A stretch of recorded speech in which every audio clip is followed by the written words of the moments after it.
Merci à Maître Nicolas Guerrero. J'appelle maintenant Maître Gabriel Fingerhut.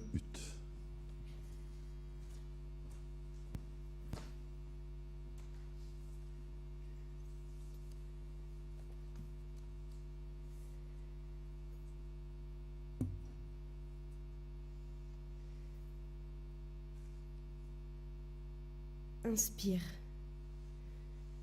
Expire, tu ne vas pas mourir. Inspire, expire, tu ne vas pas mourir.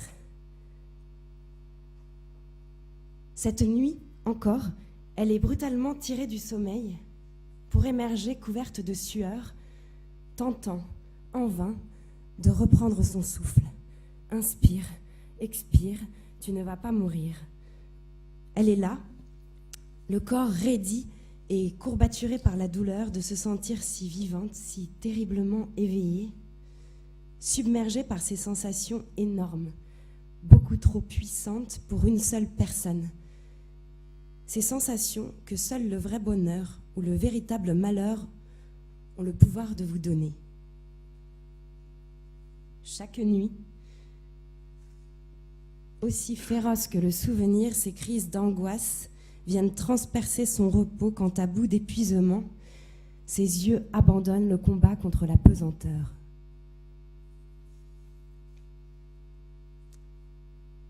Savez-vous ce que c'est que d'être terrifié? Cette sensation de disparaître dans un néant fait de meurtrissures et de glace. Ce sentiment que vous êtes aspiré par un dégoût de vous-même si profond que vous vous y noyez. Vous savez que vous n'appartenez plus à ce monde parce que vous êtes déjà de l'autre côté. Vous êtes devenu étranger à cet univers grouillant et désordonné, étranger au rire des autres, aux rêves des autres, aux joies des autres, étranger à l'idée même d'un avenir dans lequel vous projetez. Tout votre être est pétrifié, englué dans ces instants irréels au cours desquels ils ont passé votre corps dans une machine à broyer. Alors, vous n'êtes pas mort, mais vous ne vivez pas non plus. Vous êtes simplement cette ombre qui passe à travers le regard des vivants.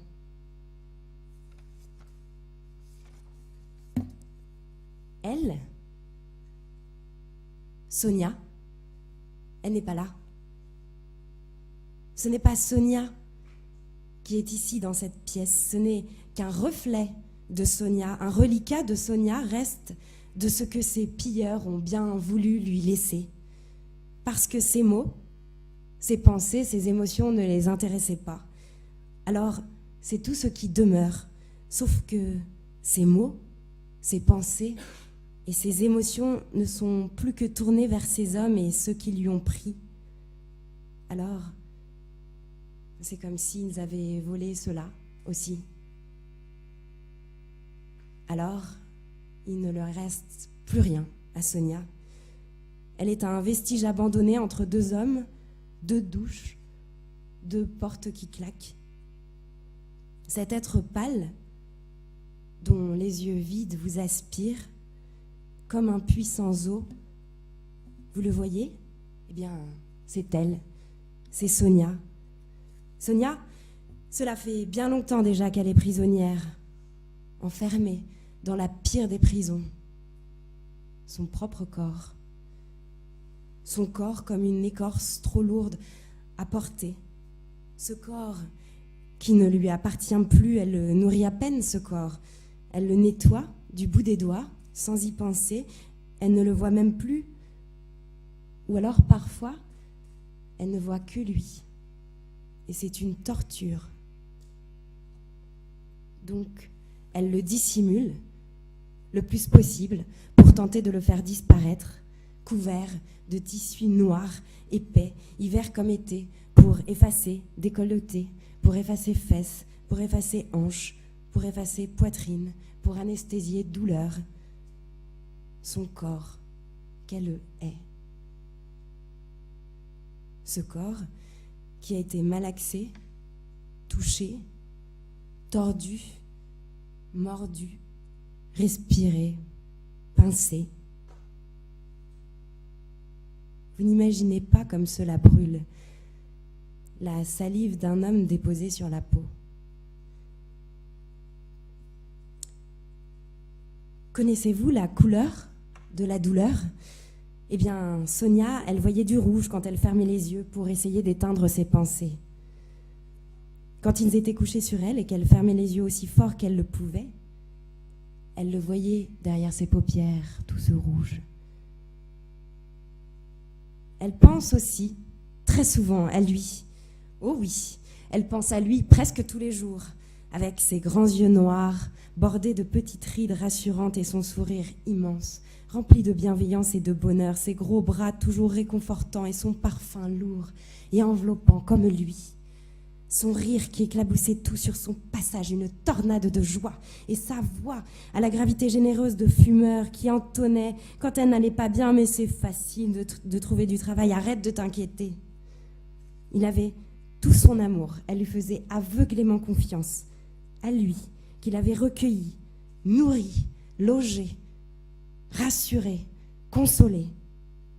Lui, son cousin, Adil, sa seule famille, son monde, son repère, son temple, son protecteur, son ami.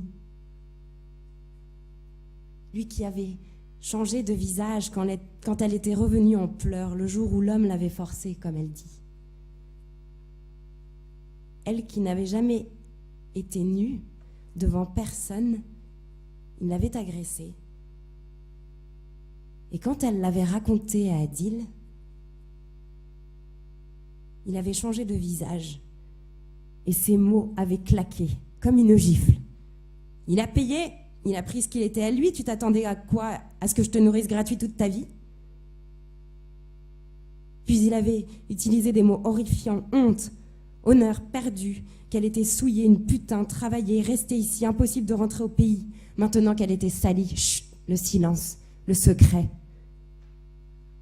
Inspire, expire, tu ne vas pas mourir. Ça doit être à ce moment-là qu'elle avait commencé à disparaître. Ensuite, il y a eu ses sous-vêtements qu'il lui a achetés, des dessous de fille de joie.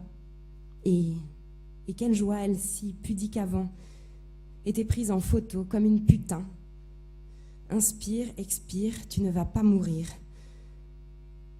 Mais après tout, c'est bien ce qu'elle était devenue, une putain.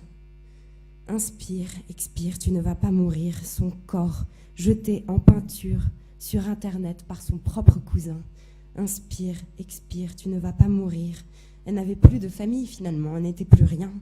Inspire, expire, tu ne vas pas mourir.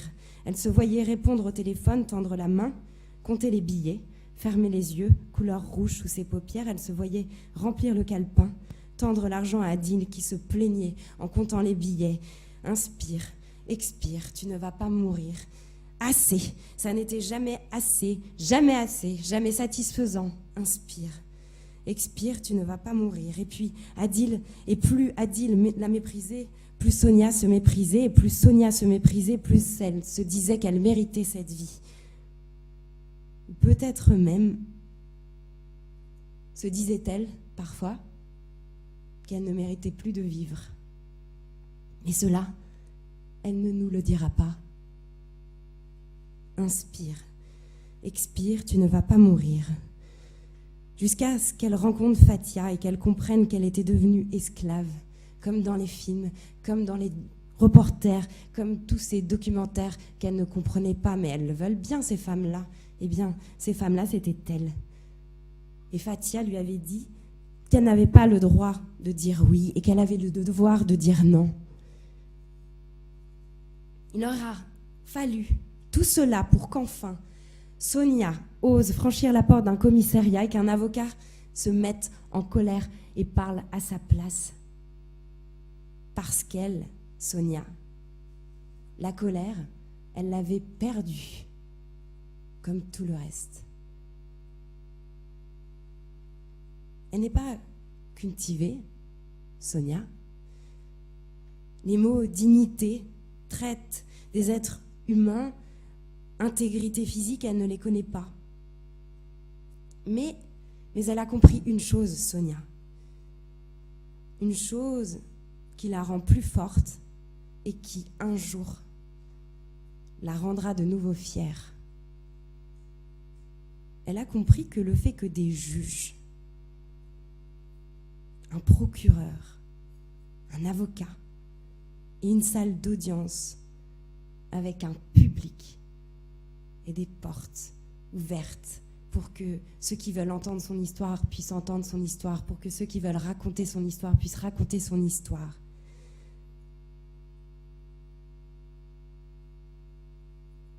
Que tous ces gens puissent lui consacrer quelques heures, ou même pas, puisque son dossier a été correctionnalisé, parce qu'avec le temps pris par l'instruction, son violeur a disparu. Alors peut-être quelques longues minutes, mais c'est déjà une victoire pour elle, Sonia, parce que ça veut dire que ce pays-là, la France, n'accepte pas qu'on aide les hommes qui prennent ce qu'ils étaient venus prendre alors qu'on ne le leur donnait pas. Adil. Et ce n'est pas parce qu'on n'a rien, qu'on n'a pas de papier, qu'on n'a pas d'argent, qu'on n'a pas d'appartement, qu'on n'a pas de famille et qu'on ne parle pas français, qu'on n'est rien. Parce que Sonia, dans cette salle d'audience, devant vous tous, Sonia, elle a encore une chose que personne ne lui enlèvera, ses droits. Et ça, quand elle y pense, ça l'aide parfois à se dire que peut-être un jour, elle pourra de nouveau prononcer le mot « avenir ».